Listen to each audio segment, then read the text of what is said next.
Azad cup football খেলা দেখতে এসে এমন কিছু হবে তা কখনো ভাবিনি। तो चलिए शुरू करते हैं। চলো তোমাদের শুরু থেকে বলি। সকাল সকাল ঘুম থেকে উঠে চলে আসি তোমাদের বিরক্ত করতে। যেমন আমাদের মার্চের 3 তারিখে এক্সাম। ভাই আমি এখনো পর্যন্ত বইয়ের মুখই দেখিনি। शाबाश बेटा। আরে তোমরা তো জানোই আমি লেজেন্ড মানুষ, তো আবার কি।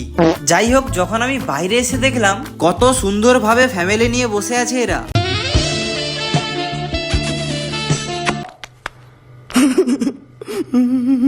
যাই হোক, এবার আমরা যাচ্ছিলাম সেই আজাদ কাপ ফুটবল খেলা দেখতে। আমি তো ভাই প্রথমবার যাচ্ছি আজাদ কাপ ফুটবল খেলা দেখতে।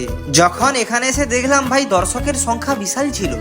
যখন আমরা খেলা দেখছিলাম তখন হঠাৎ দুটো টিমের মধ্যে কুরুক্ষেত্র লেগে যায়। खत्म। ভাই ফুটবল খেলা মানে অ্যাক্টিং, লড়াই সব থাকবে। তারপর কিছুক্ষণ খেলা দেখছিলাম, এবার আমরা চলে আসি খেতে। ভাই তোমরা কি করছো? ভাইয়ের 3Kটা কমপ্লিট করো। জানি আমাকে অনেকটাই স্ট্রাগল করতে হবে, তা বাদেও একটু ভাইটার দিকে তাকাও। বাই।